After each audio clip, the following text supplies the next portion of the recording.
మహాదేవుడు అనుగ్రహించినటువంటి ఈ అమూల్యమైన సమయాన్ని సద్వినియోగపరచుకుంటూ ఆయనను ఆత్మతోనూ సత్యముతోనూ యథార్థముగా ఆరాధించడానికి కూడి వచ్చిన ప్రతి ఒక్కరికి నా హృదయపూర్వక వందనములు చెల్లిస్తూ ఉన్నానండి.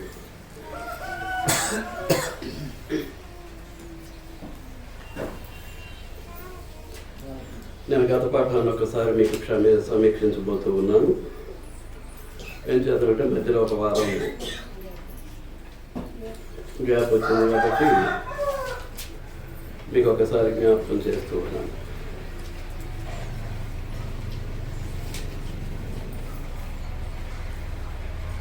ఒకడు సర్వలోకాన్ని సంపాదించుకోవడానికి అసలు లోకంలో ఏముంది అనుకుంటున్నాం? లోకాన్ని ప్రేమించడానికి ఏముందనుకుని లోకాన్ని ప్రేమిస్తూ ఉన్నాం?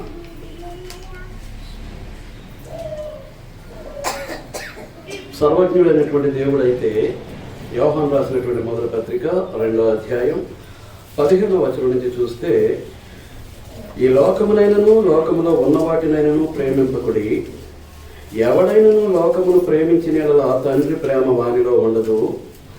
లోకములో ఉన్నదంతయు అనగా శరీరాశయు నేత్రాశయు జీవకుడంబమును తండ్రి వలన పుట్టినవి కావు, ఇవి ఈ లోక సంబంధమైనవే. లోకపు స్థితి అది. లోకంలో ఉన్నదంతా ఏంటి? శరీరాశ నేత్రాశ. నేనేమంటాను? శరీర దురాశ నేత్ర దురాశ ఉన్నాయి. జీవకుడంబమును ఇవి తండ్రి వలన పుట్టినవి కాదు, అవి ఈ లోకానికే చెందినటువంటివి, అవి ఈ లోకానికే పరిమితమైనటువంటివి. అందుచేతను దేవుడు ఏం చెప్తున్నాడు? ఈ లోకమునైనను లోకములో ఉన్న వాటినైనను ప్రేమించకండి. ఎవడైనా కానీ లోకాన్ని ప్రేమిస్తే తండ్రి ప్రేమ వానిలో ఉండదు. ఇక వారు జీవిస్తున్నటువంటి క్రైస్తవ జీవితానికి విలువ ఉండదండి.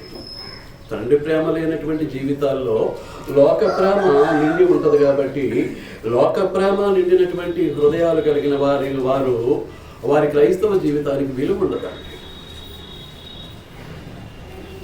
కనుక విషయాన్ని గ్రహించాలని మీకు మనవి చేస్తూ ఉన్నాను. కనుక ఈ దురాశల ద్వారా మనకు లభించేది ఏది అని అంటే, లోకంలో ఉన్నటువంటి భ్రష్టత్వం. పేతురు రాసినటువంటి 2వ పత్రిక 1వ అధ్యాయం 4వ వచనం, మీకు కృపయు సమాధానమును విస్తరించునుగాక, ఆ మహిమ గుణాతిశయములను బట్టి ఆయన మనకు అమూల్యములను అత్యధికములైన వాగ్దానములను అనుగ్రహించి ఉన్నాడు.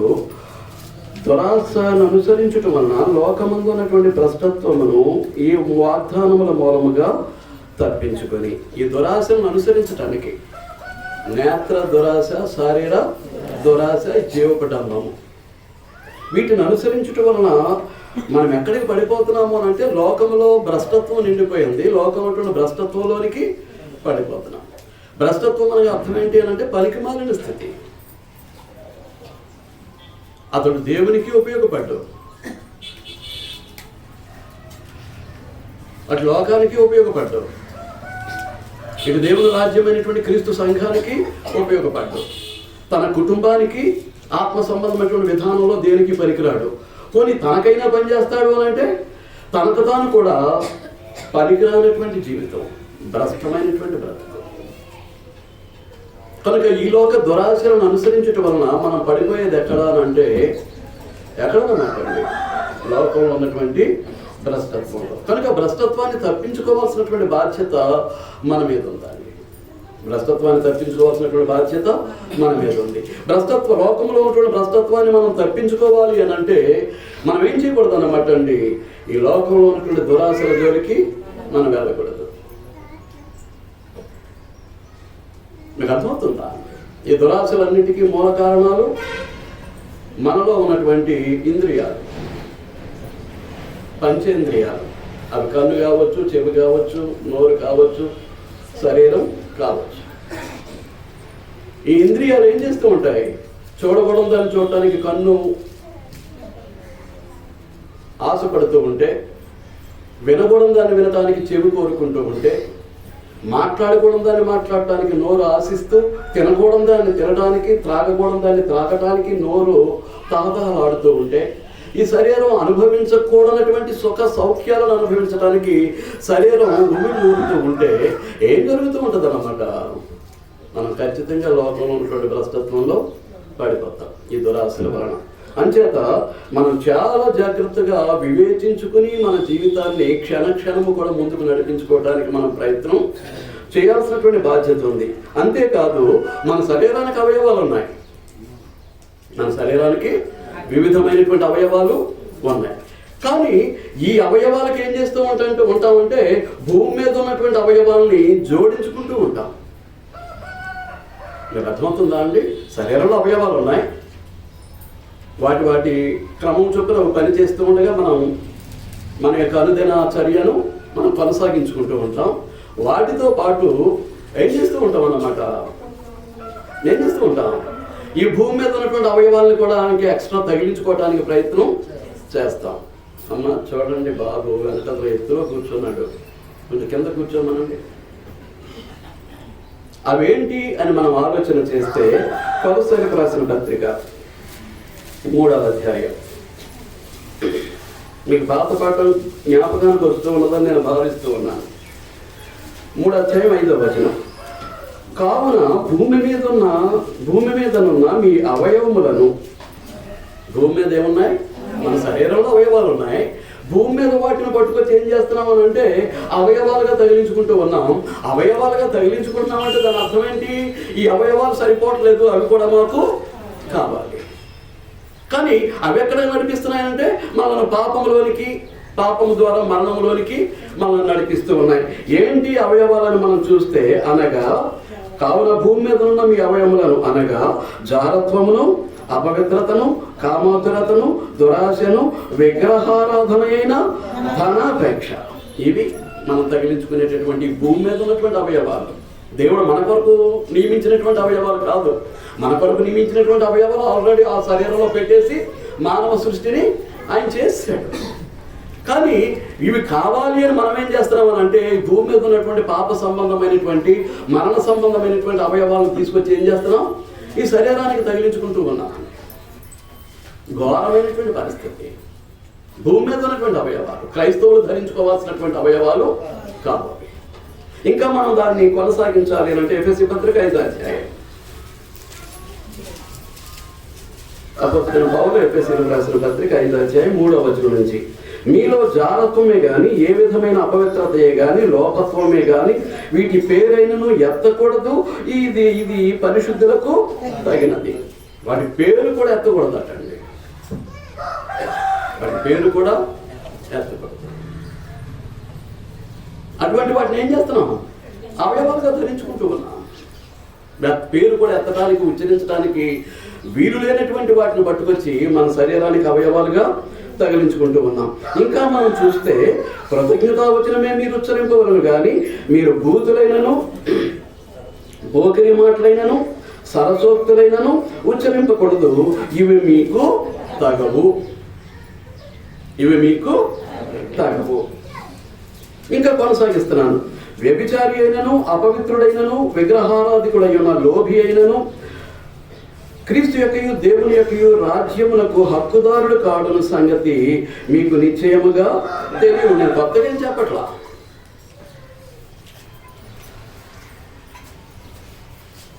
ఈ భూమి మీద ఉన్నటువంటి అవయవాలను ధరించుకున్నప్పుడు మనం క్రీస్తు యొక్కయు దేవుని యొక్కయు రాజ్యమునకు హక్కుదారులము కాము. ఇప్పుడు క్రీస్తు సంఘంగా కూడుకున్నాం. ఎంతమంది మీ క్రీస్తు సంఘ సభ్యులుగా దేవుని చేత అంగీకరింపబడుతూ ఉన్నాం? ఆలోచన చేయండి.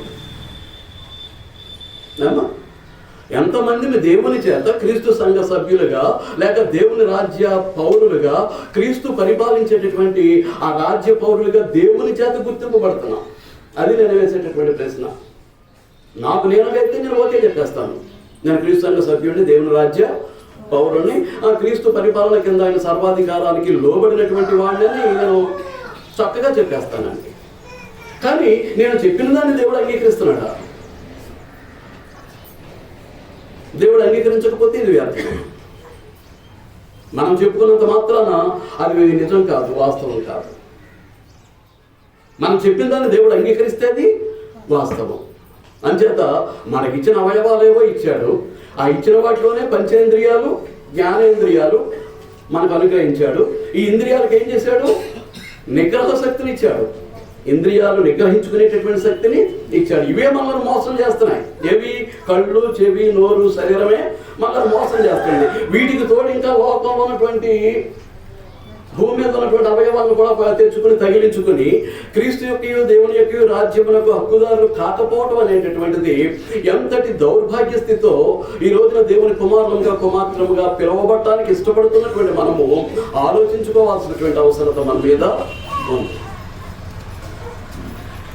మీకు అర్థమవుతుందా?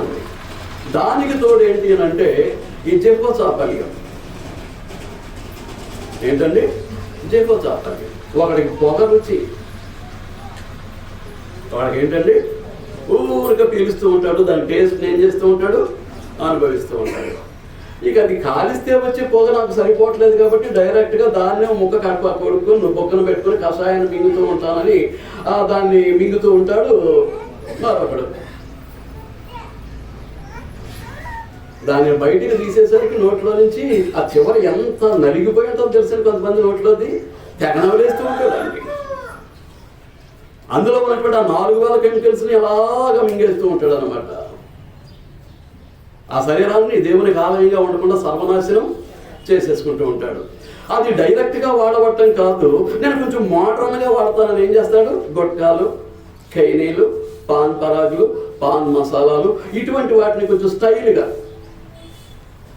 కొంచెం నాగరికతతోటి జాగ్రత్తగా వాడటానికి ప్రయత్నం చేస్తాడు. ఏంటండి?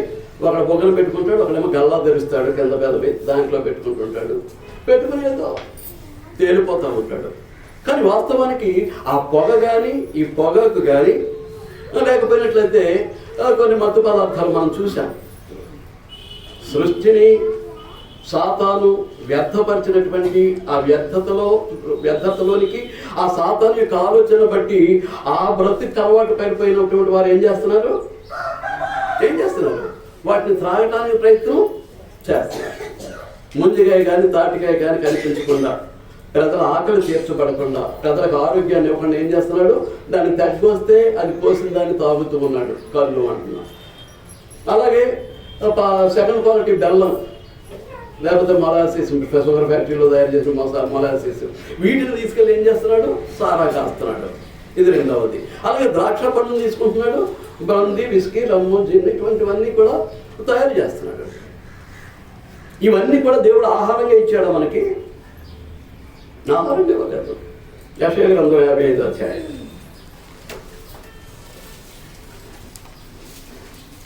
2వ వచనం. ఆహారము కాని దాని కొరకు మీరు ఎలా రోకలిచ్చెదరు? సంతృప్తి కలుగజేయని దాని కొరకు మీ కష్టార్జితమును ఎందుకు వేయిపరిచెదరు? నా మాట జాగ్రత్తగా ఆలకించి మంచి పదార్థమును భుజించుడి, మీ ప్రాణము సారమైన దాని యందు సుఖింపరు. గ్రంథాన్ని చూడండి ఏం మాట్లాడుతున్నాడో దేవుడు. మరోసారి చదవనా? ఏమంటున్నాడు? ఆహారము కాని దాని కొరకు మీరు ఎందుకు డబ్బులు ఇచ్చేద్దరు, రోకలిచ్చేద్దరు? సంతృష్టి కలుగజేయని దాని కొరకు మీ కష్టార్జితాన్ని ఎందుకు వేయిపరిచెదరు? నా మాట జాగ్రత్తగా ఆలకించి మంచి పదార్థములను భుజించుడి, మీ ప్రాణము సారమైన దాని యందు, శరీరాన్ని పాడు చేసే దాని యందు కాదు, శరీరానికి శక్తిని సత్తువును ఇచ్చే దాని యందు సుఖింపనిది. దేవుడు కోరుకునేది ఇది. దేవుడు కోరుకునేది. కనుక దేవుని పిల్లలముగా పరమ తండ్రి చెప్పినటువంటి మాటకు మనం విలువనిచ్చి ఆ విధంగా బ్రతకాల్సినటువంటి అవసరత మన మీద ఉంది. అంతేకాదు వీటన్నిటినీ మొదటి నుంచి నేను ఏవైతే చెప్పుకుంటూ వచ్చానో వాటన్నిటినీ ఏం చేస్తున్నారంటే హృదయంలోనూ మనసులోనూ విగ్రహాల కింద ప్రతిష్ఠించుకుంటున్నారు. వీటన్నిటినీ ఏం చేస్తున్నారు? ఇంతవరకు నేను చెప్పినవన్నీ కూడా మానవ జీవితానికి ఏమన్నా మేలు చేసే ఉన్నాయండి? లేవు. వీటన్నిటిని ఏం చేస్తున్నారు? హృదయంలోనూ మనసులోనూ విగ్రహాలుగా ప్రతిష్ఠించుకుని వాటి కొరకు, వాటిని అనుభవించడం కొరకు తహతహలాడిపోతూ ఉన్నటువంటి పరిస్థితులు అనేక మంది మానవుల దగ్గర మనం చూస్తూ ఉన్నాం. చాలా మంది దగ్గర మనం గమనిస్తూ ఉంటాం. చూడండి, హెజ్కేలు గ్రంథం 14వ అధ్యాయం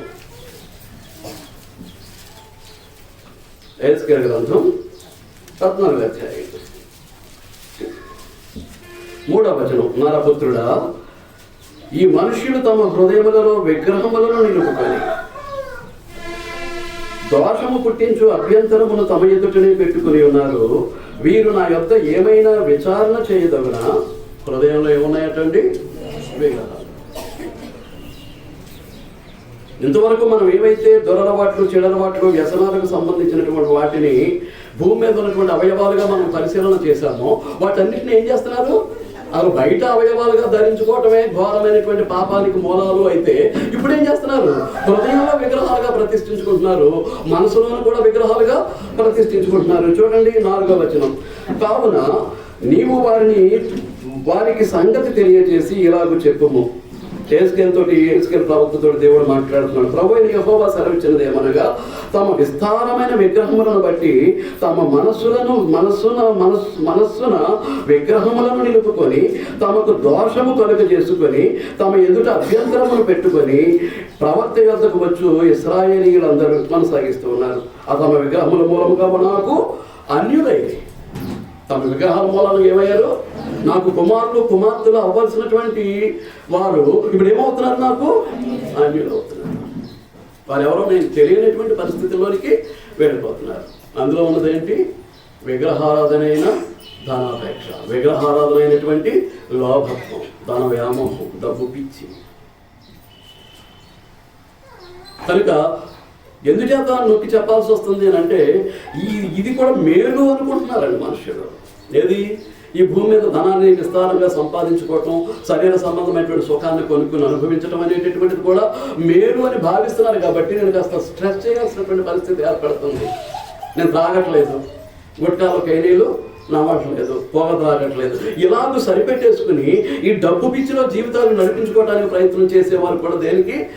క్రీస్తు యొక్క దేవుని యొక్క రాజ్యములకు వారు హక్కుదారులు కాదు.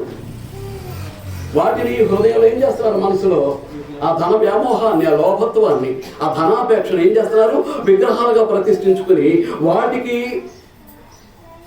వంగి నమస్కారాలు చేసేటటువంటి పరిస్థితి చాలా భయంకరం అండి, చాలా భయంకరం. దీనికి అంతటికీ మూలం ఏంటి అని అంటే మూర్ఖత్వం. ఏదైతే జీవితాన్ని దేవుని వాక్యానుసారంగా నడిపించుకుంటూ ఉన్నామో అది దేవునికి మహిమకరం. దేవుడు చెప్పినట్లుగా నడిపించుకోవడం అనేటటువంటిది ఏంటన్నమాట అండి? దేవునికి మహిమకరం. మీకు అర్థమవుతుందా అండి? అది లేకపోతే, అలా కాకపోతే ఏమవుతున్నాము?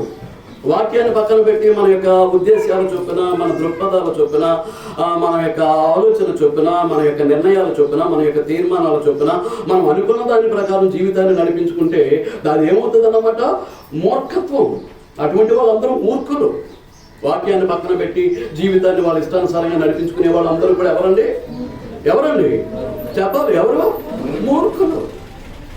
అంచేతనే సమూయేలు గ్రంథం మొదటిది సమూయేలు మొదటి గ్రంథం 15వ అధ్యాయం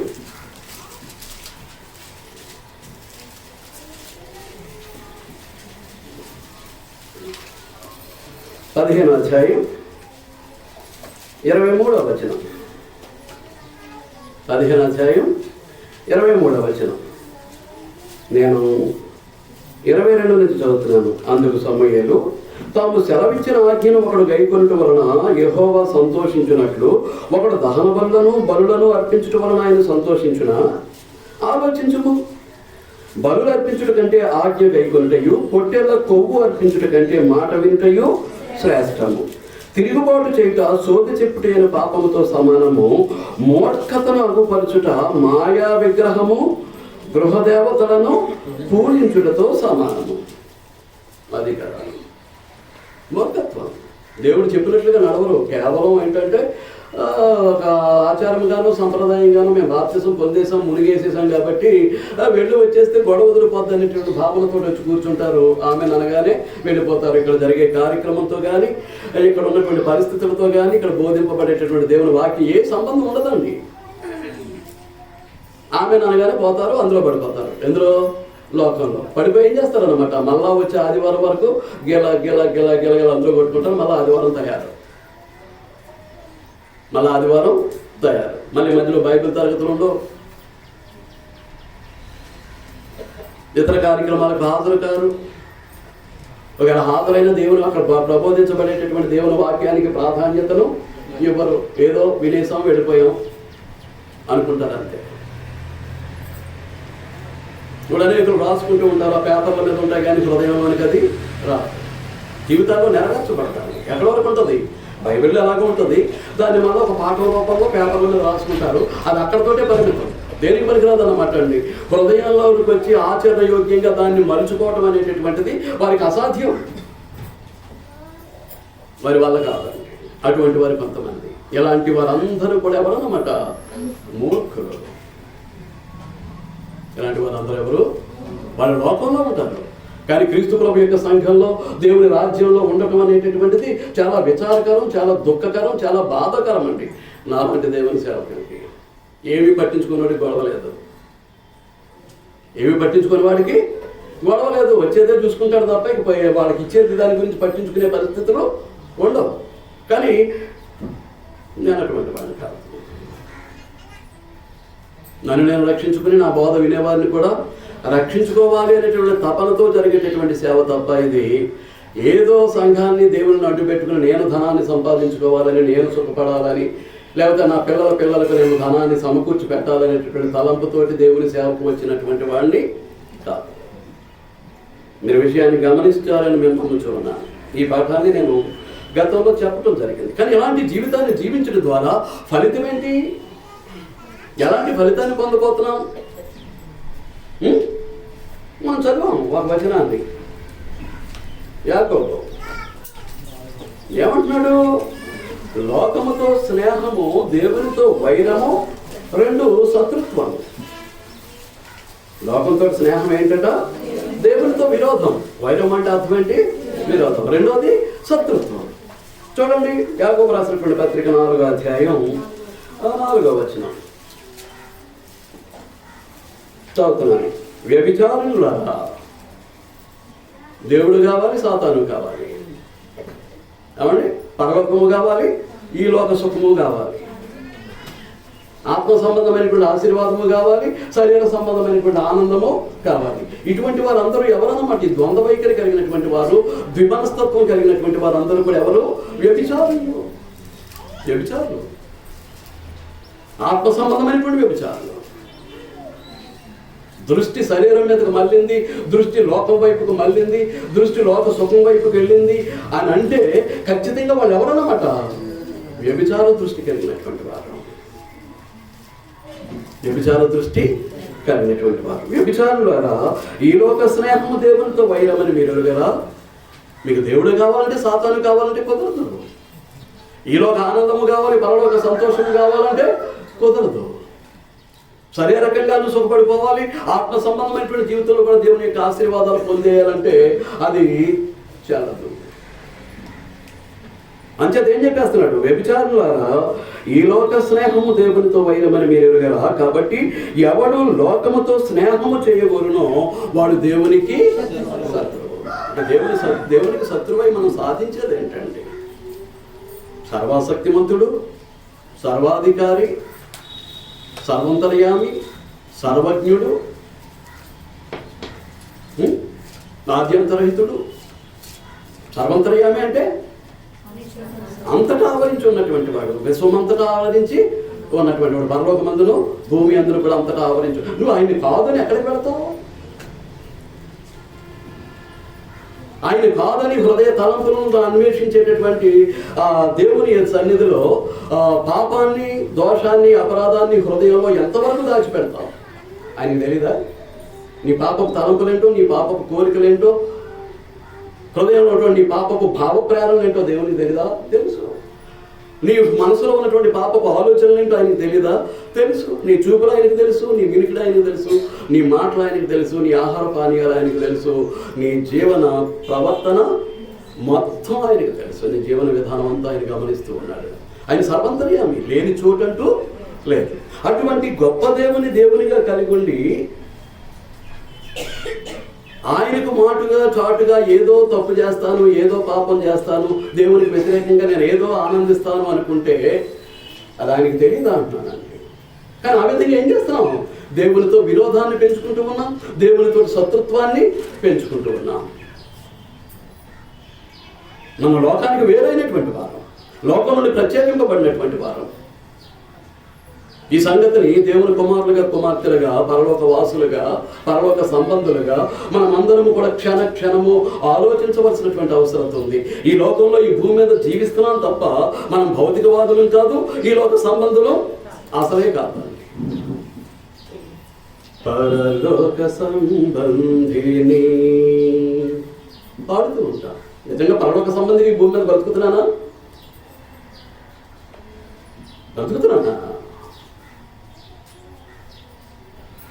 కేవలం పాటలకు, మాటలకు మాత్రమే పరిమితమైపోయింది బ్రతుకులో, జీవితంలో. లేకపోతే అంతకంటే వ్యర్థమైనటువంటి బ్రతుకు మరొకటి ఉండదండి. అది సాతాను సంబంధమైనటువంటిది. ఈ విశ్వమంతటిని దేవుడు మంచిగా సృష్టిస్తే దాన్ని వ్యర్థపరిచిన వాడు సాతాను. అది అప్పగించిన వారి మూలంగా వ్యర్థపరచబడింది. ఆ వ్యర్థతలో మనం పడి కొట్టుకుంటున్నాం అనుకోండి, ఆ ఊబిలో పడి తేలలేక మునగలేక కొట్టుకుంటున్నాం అనుకోండి, దౌర్భాగ్యం, చాలా భయంకరమైనటువంటి స్థితి అండి. దయచేసి మీరు అందరూ ఆలోచిస్తూ ఉన్నారు, నేను భావిస్తూ ఉన్నాను. ఏం చేస్తున్నానంటే, ఈ లోకము ఉండదు, దాని ఆ దురాశ కూడా ఉండదు. చూడండి, యోహాను రాసినటువంటి మొదటి పత్రిక 2వ అధ్యాయం 17వ వచనం. యోహాను రాసిన మొదటి పత్రిక 2వ అధ్యాయం 17వ వచనం. లోకమును దాని ఆశయు గతించిపోవచ్చున్నవి. లోకమును దాని ఆశయు ఏమైపోతున్నాయి? గతించిపోతున్నాయి. మన జీవితాలు ఒకరోజు గడుస్తూ ఉంటే ఎలాగైతే మన మరణం దగ్గరికి మనం వెళుతూ ఉన్నామో, మన మరణం మన దగ్గరికి ఒకరోజు మన దగ్గరికి ఎలాగైతే వస్తూ ఉందో, అదే విధానంలో ఏం జరుగుతుంది అన్నమాట. ఈ లోకము కూడా ఎక్కడికి వెళ్ళిపోతుంది? దీని అంతానికి వెళ్ళిపోతుంది. అని అతను ఏమంటున్నాడు? లోకమును దాని ఆశయు, వాస్తవానికి ఏమంటారంటారు? లోకమును దాని దురాశయు ఏమైపోతాయి? గతించుకోవచ్చు. కనుక ఆ దురాశతో ఉన్నవాడు కూడా ఏమైపోతాడు? గతించిపోతాడు. లోకంతో పాటు గతించిపోతాడు, నాశనం అయిపోతాడు. కానీ దేవుని చిత్తమును జరిగించేవాడు నిరంతరము నిలుచును. కానీ దేవుని చిత్తాన్ని నెరవేర్చేవాడు నిరంతరము నిలుచుంటాడు. దేవుని సత్యాన్ని మనకు తెలియజేసేది ఏది? పరిశుద్ధ గ్రంథం. దేవుని చిత్తాన్ని మనకు తెలిసేది పరిశుద్ధ గ్రంథం. ప్రతి క్షణము, ప్రతి విషయంలోనూ మన జీవితాల్లో నెరవేర్చబడవలసినవి ఏదన్నమాట? దేవుని యొక్క వాక్కులు, దేవుని యొక్క మాటలు మన జీవితంలో నెరవేర్చబడాలి. ఎప్పుడు? ప్రతి క్షణం. నువ్వేం చేస్తున్నప్పటికీ ఇది ఎంతవరకు వాక్యానుసారం, ఇది ఎంతవరకు దేవునికి అనుకూలం, ఇది ఎంతవరకు నన్ను ఎలా చేయమని నా దేవుడు చెప్పాడు అనేటటువంటిది ప్రతి ఒక్కరూ ఆలోచించి మాట్లాడాలి, ఆలోచించి అడుగు వేయాలి. అది లేని నాడు మనం అందరం ఎవరో ఉన్నామట. ఒకటే మాట, మూర్ఖులు. మనకంటే మూర్ఖులు కూడా ఉంటాయి. లోకంలో ఉన్న వారికంటే పరమ మూర్ఖం అయిపోతామేమో. వాక్యానికి విరుద్ధంగా వాడు తెలియక మూర్ఖత్వంలో ఉన్నాడు. ఏమండి? వాడు దేవుని వాక్యాన్ని వినటానికి ఆసక్తి చూపక తన మొండితనంతో ఏం చేస్తున్నాడు? మూర్ఖత్వంలో ఉన్నాడు. దేవుని వాక్యాన్ని వింటూ కూడా మనం మూర్ఖులుగా ఉంటూ ఉన్నామా? మూర్ఖురాండ్రుగా ఉంటూ ఉన్నామా? చాలా భయంకరమండి. క్షమించరానటువంటి పరిస్థితి. ఎలా నాశనం అయిపోద్దాం మనం చూద్దాం. పేతురు రాసినటువంటి 2వ పత్రిక, పేతురు రాసినటువంటి 2వ పత్రిక 3వ అధ్యాయం. మనకందరికీ తెలిసినటువంటివే. 3వ అధ్యాయం 7వ వచనం. అయితే ఇప్పుడున్న ఆకాశమును భూమియు భక్తిహీనుల తీర్పును నాశనమును జరుగు దినము వరకు అగ్ని కొరకు నిలువ చేయబడినవై అదే వాక్యము వలన భద్రము చేయబడి ఉన్నవి. మళ్ళా చదువున. అయితే ఇప్పుడున్న ఆకాశమును భూమియు భక్తిహీనుల తీర్పును, తీర్పు ఎవరికి? భక్తి పనులకు కాదు, భక్తిహీనుల తీర్పును, వారి నాశనమును జరుగు దినము వరకు అగ్ని కొరకు నిలువ చేయబడినవే. ఈ ఆకాశం కానీ, భూమి కానీ, భక్తిహీనులు కానీ దేని కొరకు? వారి తీర్పు, నాశనము జరుగు దినము వరకు అగ్ని కొరకు ఏం చేయబడ్డాయి? నిలువ చేయబడ్డాయి. అగ్ని కొరకు నిలువ చేయబడ్డాయి. ఆ అగ్ని భూమి మీద పడేంత వరకు దేవుని వాక్యం చేత ఏం చేయబడుతున్నాయి? భద్రం చేయబడుతున్నాయి, కాపాడబడబడుతున్నాయి. అది దేవుని యొక్క కార్యమే తప్ప మన వల్ల జరిగేది ఏం లేదు. అది ఎలా జరుగుద్ది అని అంటే 10వ వచనం నుంచి, అయితే ప్రభు దినము దొంగ వచ్చినట్లు వచ్చును. ప్రభు దినం ఎలా వస్తుంది అంటే దేని గురించి మాట్లాడుతున్నాడు? The second coming of the Jesus Christ. క్రీస్తు ప్రభు యొక్క రెండవ రాకడను గురించి మాట్లాడుతున్నాడు. ఏమంటున్నాడు? ప్రభు దినము దొంగ వచ్చినట్లు వచ్చును, ఆ దినమున ఆకాశములు మహావేంద్రముతో గతించిపోవును. ఆ దినమున ఏం జరుగుతుంది? ఆకాశమును ఏమన్నాడు? ఆకాశములు మహాధ్వనితో గతించిపోవును. ఆ దినమున ఆకాశములు మహాధ్వనితో గతించిపోవును. పంచభూతములు మిక్కటమైనటువంటి వేంద్రముతో లయమైపోవును. భూమియు దాని మీద ఉన్నటువంటి కృత్యములను కారిపోవును. నువ్వు సంపాదించిన సంగతి ఏంటి? నువ్వు కూడబెట్టుకున్న దాని సంగతి ఏంటి? నీ సంగతి ఏంటి? ఇదిలా ఇక్కడ కాలిపోతే మళ్ళీ అక్కడికి వెళ్ళిన తర్వాత ఎక్కడ పడతాము? అగ్ని గంధకాలతో మండేటటువంటి రౌద్రవాది నరకాగ్నిలో పడతాం. ఇక్కడ కాలిపోతాం. ఈ భౌతికమైనటువంటి విధానం అంతా ఇక్కడ నాశనం అయిపోద్ది. ఆత్మ సంబంధంగా మలచబడినటువంటి జీవితం వెళ్ళి ఎక్కడ పడుద్ది? అగ్ని గంధకాలతో మండేటటువంటి రౌద్రవాది నరకాగ్నిలో పడుతుంది. చాలా భయంకరం, చాలా భయంకరం. అర్థమవుతుందా? ఆ దినమున ఆకాశముల మహాధ్వనితో గతించిపోవును. పంచభూతములు మిక్కటమైన వేంద్రముతో లయమైపోవును. భూమియు దాని మీద ఉన్న కృత్యములను కాలిపోవును. ఇవన్నీ ఇట్లు లయమైపోవునవి గనుక పంచభూతము క్షమించండి ఇవన్నీ ఇట్లు లయమైపోవునవి గనుక ఆకాశములు రగులుకొని లయమైపోవునట్టియు పంచభూతముల మహావేంద్రముతో కరిగిపోవునట్టియు దేవుని దినపు రాకడ కొరకు కనిపెట్టుచు దానిని ఆశతో అపేక్ష. దాన్ని ఏం చేయాలటండి? ఆశతో కోరుకోవాలట. ఆ నాశన దినాన్ని మనం ఏం చేయాలి? దయచేసి కళ్ళు మీకండి. ఏం జరుగుతుందట? ఆశతోటి ఆ ఆఖరి దినం కొరకు, ఆ నాశన దినం కొరకు ఏం చేయాలి? కనిపెట్టుచు. అంటే మనం పూర్ణమైనటువంటి విశ్వాసులమై, పూర్ణ భయభక్తులు కలిగిన వారమై, దేవుని మాటను అనుసరించి పూర్తిగా దేవుని కొరకే మనం జీవితాలు సజీవంగా సమర్పించుకొని దేవుని కొరకే బ్రతుకుతున్న వారమైతే మనం భయపడాల్సిందేముంది? నాకు చావు అయితే లాభం, బ్రతుకుడి కొరకైతే క్రీస్తే. ఎవరు చెప్పినటువంటి మాట ఇది? పరిశుద్ధాత్మ పూర్ణమైనటువంటి పౌరులు చెప్పినటువంటి మాట. నిజంగా అంత ధైర్యం ఉంటే నేను అదే చెప్తాను. ఏముంది లోకంలో? ఏముందండి? శాశ్వతంగా వెళ్ళిపోయి ఆ నిత్యత్వానికి సంబంధించినటువంటి ఆ పరిస్థితుల్లో దేవుని కొరకు ఆనందంగా సంతోషంగా జీవితాన్ని వెళ్ళగొచ్చడం తప్ప ఈ భూమి మీద ఏముంది? ఎంతకాలం బ్రతికితే ఏముంది? అంచేత ఏమంటున్నాడు? ఇవన్నీ ఇట్లు లయమైపోవునవి కనుక ఆకాశంలో రగులుకొని లయమైపోవునట్టు పంచభూతముల మహావేంద్రముతో లయమైపోవు. పంచభూతాలు అంటే ఆకాశము, భూమి, గాలి, నీరు, అగ్ని. వీటిని ఏమంటారు? పంచభూతాలు. మనలో ఉన్నటువంటి పంచేంద్రియాలు కన్ను, చెవి, ముక్కు, నోరు, సరే, వీటిని ఏమంటారు? పంచేంద్రియాలు. అవి పంచభూతాలు. మొత్తం సర్వనాశనం.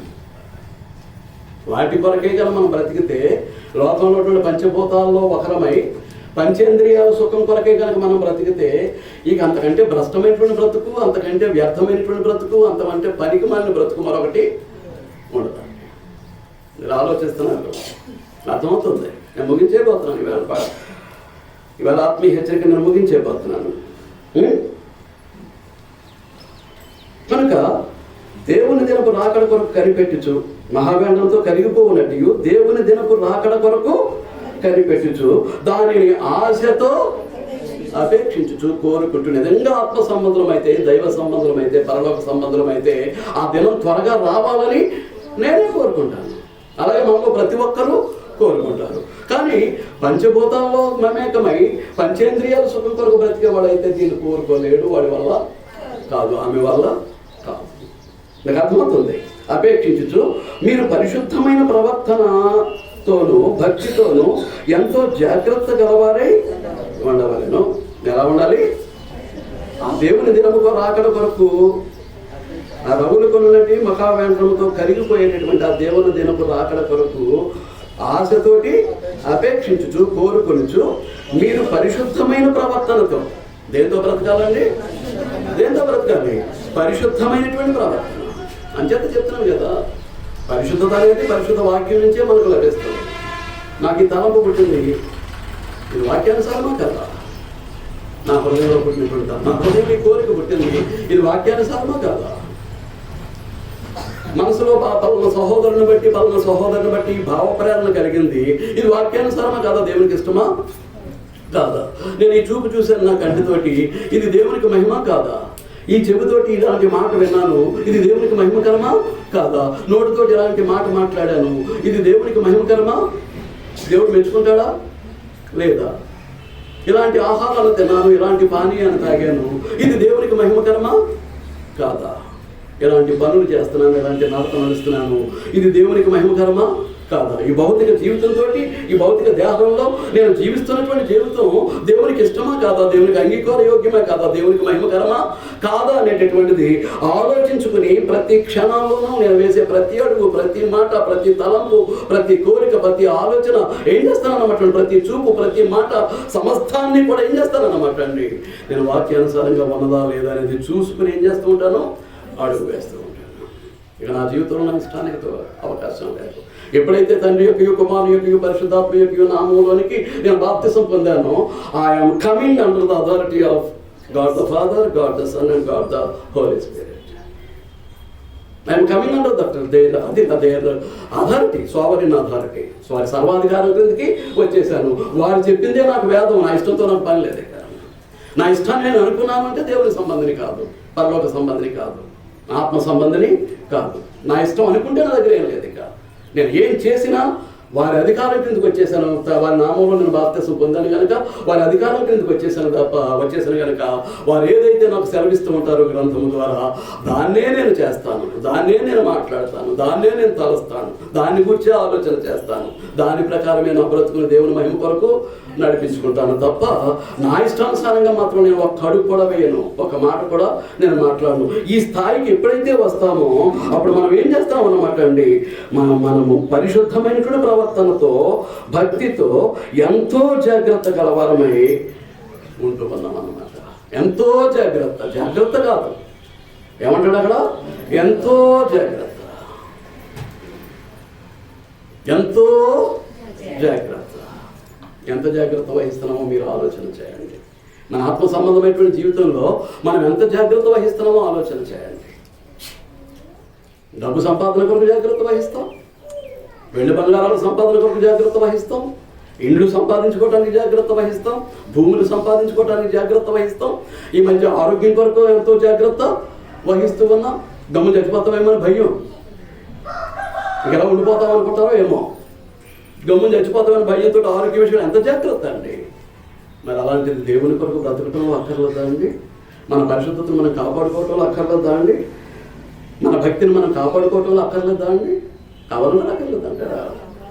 అందుచేతనే మామూలు జాగ్రత్త కాదట, ఎంతో జాగ్రత్తతోటి మనం ఏం చేయాలి? ఈ భూమి మీద క్రీస్తు సంఘమునందు మనం ఉండాల్సినటువంటి అవసరత మన మీద ఉంది. పాఠాన్ని వచ్చే వారిని కొనసాగిద్దాం. ఇంతవరకు శ్రద్ధగా విన్నందుకు మీ అందరికీ వందనాలు తెలియజేస్తున్నాను. ముఖ్యంగా వచ్చేవారు ప్రాణాన్ని టచ్ చేయబోతున్నాను. ఏ ఒక్కరూ మానకండి, అందరూ దేవుని సన్నిధిలో ఉండాలి. ఏం చేస్తానంటే ప్రాణం ఏం చేస్తూ ఉంది, దాని ఉనికి ఏంటి? మొన్న కొంత టచ్ చేశాను, ప్రాణానికి ఇంట్రడక్షన్లో కొంత టచ్ చేశాను, ఆ ప్రాణం ఎలా వస్తుంది అనేటటువంటిది. కానీ రేపు వచ్చే ఆదివారం చెప్పబోయేటటువంటిది చాలా కీలకం, చాలా జాగ్రత్తగా నేర్చుకోవాల్సినటువంటి అవసరం ఉంది. అటు మెడికల్గా, అటు సైంటిఫిక్గా, ఇటు దేవుని యొక్క సృష్టికి మనం జోడించి చాలా జాగ్రత్తగా లేఖనాలు పరిశీలన చేయబోతూ ఉన్నాం, విషయాన్ని గ్రహించబోతూ ఉన్నాం. దయచేసి ప్రతి ఒక్కరూ మానకుండా హాజరవ్వాలని కోరుతున్నాను. ఈ పూట శ్రద్ధగా విన్నందుకు మీ అందరికీ నా హృదయపూర్వక వందనాలు తెలియజేస్తూ ఈ ఆత్మీయ హెచ్చరికను ముగిస్తూ ఉన్నానండి. అందరికీ వందనాలు.